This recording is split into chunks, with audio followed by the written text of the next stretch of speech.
यदि आप Bihar SI, PPSC, Bihar CGL का तैयारी करते हैं तो बिहार स्पेशल से लगभग 10 से 12 क्वेश्चन पूछा जाता है, इसलिए यह सीरीज स्टार्ट किया गया है।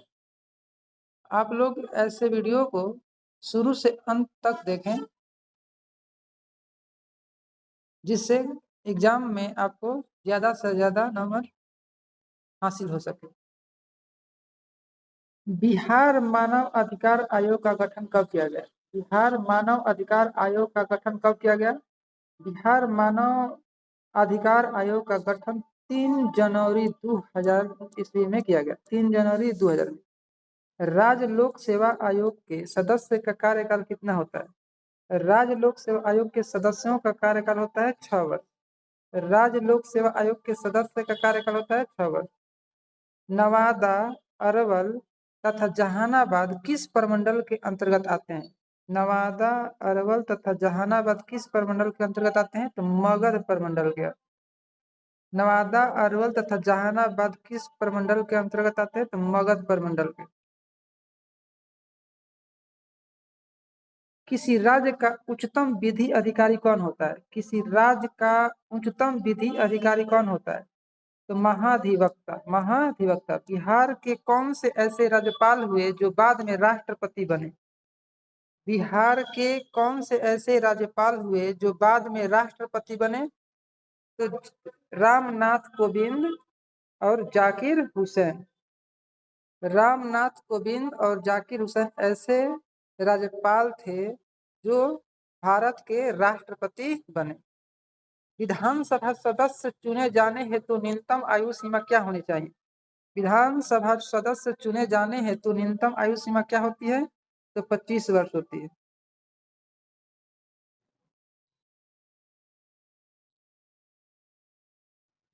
दिए गए विकल्पों में से कौन सी शक्तियां या कार्य राज्यपाल को प्राप्त है? दिए गए विकल्पों में कौन सी शक्तियां या कार्य राज्यपाल को प्राप्त है? तो वित्तीय शक्ति भी प्राप्त है, विधायिक शक्ति भी प्राप्त है और न्याय संबंधी शक्ति भी राज्यपाल को प्राप्त है, इसलिए उपयुक्त में से सभी सही है इसमें। बिहार के पहले अल्पसंख्यक मुख्यमंत्री कौन थे? बिहार के पहले अल्पसंख्यक मुख्यमंत्री थे अब्दुल गफूर। अब्दुल गफूर। किसी राज्य का संपूर्ण प्रशासन किसके नाम से संचालित किया जाता है? किसी राज्य का संपूर्ण प्रशासन किसके नाम से संचालित किया जाता है? तो राज्यपाल के नाम से। राज्यपाल के नाम से।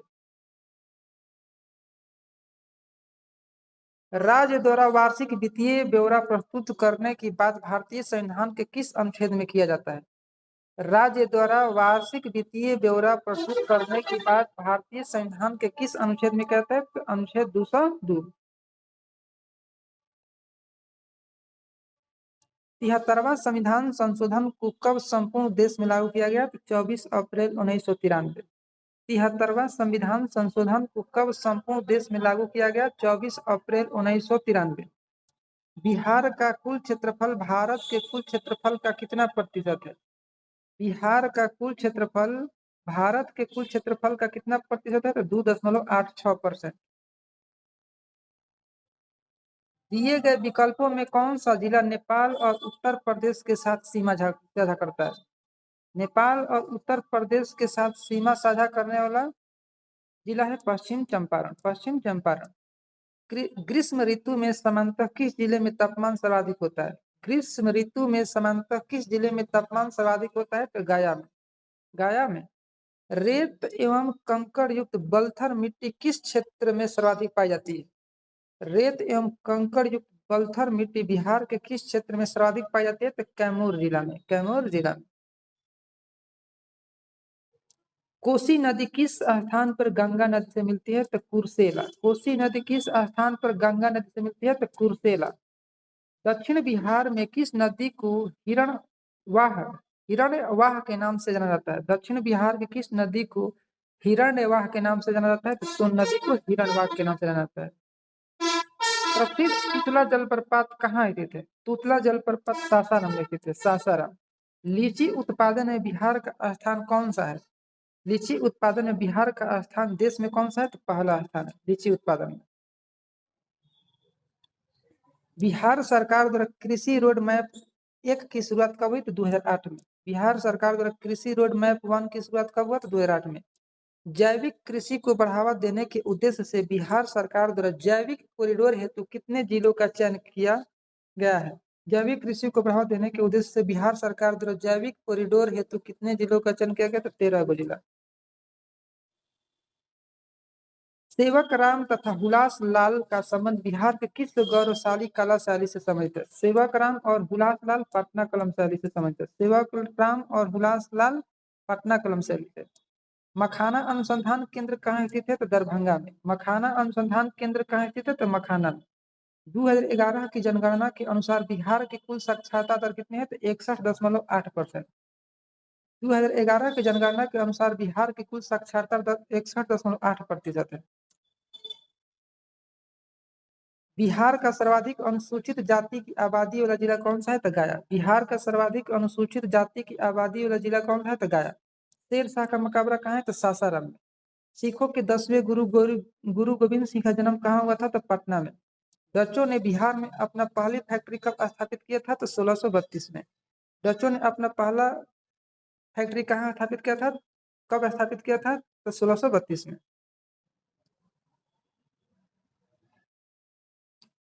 पटना में हुए 1857 के विद्रोह में कौन सा अंग्रेज अधिकारी मारा गया था? पटना में हुए 1857 के विद्रोह में कौन सा अधिकारी मारा गया था? तो doctor R Lyell. Doctor R Lyell. Bihar में बहावी आंदोलन के प्रमुख नेता कौन थे? बिहार में बहावी आंदोलन के प्रमुख नेता मौलवी विलायत अली। मौलवी विलायत अली। स्वराज नामक समाचार पत्र के संपादक कौन थे? शांति नारायण। शांति नारायण। स्वराज नामक समाचार पत्र किसने संपादित किया? तो शांति नारायण। सचिदानंद सन्याल ने पटना में अनुशीलन समिति की शाखा कब स्थापित किया? सचिंद्रानंद सन्याल ने पटना में अनुशीलन समिति की एक शाखा का स्थापित किया 1913 में। बिहार प्रांतीय सम्मेलन का पहला अधिवेशन कहाँ हुआ था? तो पटना में। बिहार प्रांतीय सम्मेलन का पहला अधिवेशन पटना में हुआ था। बिहार में अंबारी सत्याग्रह 1939 का नेतृत्व किसने किया था? बिहार में अंबारी सत्याग्रह का नेतृत्व किसने किया था? राहुल सांकृत्यायन। राहुल सांकृत्यायन। बिहार के किस जिले में गांधी जी ने एक सभा को संबोधित करते हुए कहा कि भारत में जब तक गांव के लोगों की दशा में सुधार नहीं होता तब तक सच्चा स्वराज नहीं प्राप्त हो सकता? बिहार के किस जिले में गांधी जी ने एक सभा को संबोधित करते हुए कहा कि भारत में जब तक गांव के लोगों की दशा में सुधार नहीं होता तब तक सच्चा स्वराज नहीं प्राप्त हो सकता? तो मुजफ्फरपुर की एक सभा में संबोधित करते हुए। बिहार के किस व्यक्ति ने खिलाफत आंदोलन का जमकर विरोध किया था? बिहार के किस व्यक्ति ने खिलाफत आंदोलन को जमकर विरोध किया था? तो वह थे हसन इमाम, राजेंद्र प्रसाद, सचिदानंद सिन्हा। असहयोग आंदोलन के दौरान बिहार में कृषकों का नेतृत्व किसने किया? स्वामी विद्यानंद। स्वामी विद्यानंद। बिहार में किस व्यक्ति की अध्यक्षता में 1928 में हुए सर्वदलीय बैठक में साइमन कमीशन का बहिष्कार किया गया? बिहार में किस व्यक्ति की अध्यक्षता में 1928 में हुए सर्वदलीय बैठक में साइमन कमीशन का बहिष्कार किया गया? तो सर अली इमाम। बिहार में नमक सत्याग्रह की रूपरेखा किस व्यक्ति ने तैयार किया था? तो राजेंद्र प्रसाद। बिहार में नमक सत्याग्रह की रूपरेखा किस व्यक्ति द्वारा तैयार किया गया था? तो राजेंद्र प्रसाद। 9 अगस्त 1942 को भारत छोड़ो आंदोलन के विरोध में पटना में निकाले गए जुलूस का नेतृत्व किस महिला द्वारा किया गया? 9 अगस्त 1942 को भारत छोड़ो आंदोलन के विरोध में पटना में निकाले गए जुलूस का नेतृत्व किस महिला ने किया? तो भगवती देवी। भगवती देवी। बिहार में चौकीदारी कर न देने का अभियान कब शुरू किया गया? तो 1930 में। बिहार में चौकीदारी कर न देने का अभियान किस वर्ष शुरू किया गया? तो 1930 में। बिहार में 1937 में गठित प्रथम मंत्रिमंडल का नेतृत्व किसने किया? बिहार में 1937 में गठित प्रथम भारतीय मंत्रिमंडल का नेतृत्व किसने किया? तो मोहम्मद यूनुस। बिहार में नील बागान मालिकों द्वारा किसानों के शोषण के से किसने महात्मा गांधी को अवगत कराया? राजकुमार शुक्ल। बिहार में नील बागान मालिकों द्वारा हुए किसानों के शोषण से किसने महात्मा गांधी को अवगत कराया? राजकुमार शुक्ल। कर्नाट वंश की स्थापना किसने किया? नान्यदेव। कर्नाट वंश की स्थापना नान्यदेव। मगध महाजनपद में बिहार का कौन से जिले सम्मिलित थे? पटना और गया। मगध साम्राज्य में बिहार के कौन से जिले सम्मिलित थे? तो पटना और गया। किसके द्वारा विश्व का पहला गणतंत्र वैशाली में स्थापित किया गया? किसके द्वारा विश्व का पहला गणतंत्र वैशाली में स्थापित किया लिच्छवियों के द्वारा। लिच्छवी। बिहार के किस जिले में से प्रारंभिक पूरा पाषाण कालीन औजार प्राप्त हुए हैं? बिहार के किस जिले से आरंभिक पूरा पाषाण कालीन औजार प्राप्त हुए हैं? तो नालंदा, सारण और मुंगेर से। नालंदा, सारण और मुंगेर से। बिंबिसार की हत्या उसके पुत्र अजातशत्रु ने कब किया? बिंबिसार की हत्या उसके पुत्र अजातशत्रु ने कब किया? 493 ईसा पूर्व में। 493 ईसा पूर्व में। किस राजा ने पाटलिपुत्र को सर्वप्रथम मगध की राजधानी बनाया? उदय। किस राजा ने पाटलिपुत्र को सर्वप्रथम मगध की राजधानी बनाया? उदय। निम्नलिखित में से किस ग्रंथ की रचना अश्वमेध द्वारा की गई? निम्नलिखित में से किस ग्रंथ की रचना अश्वमेध द्वारा किया गई?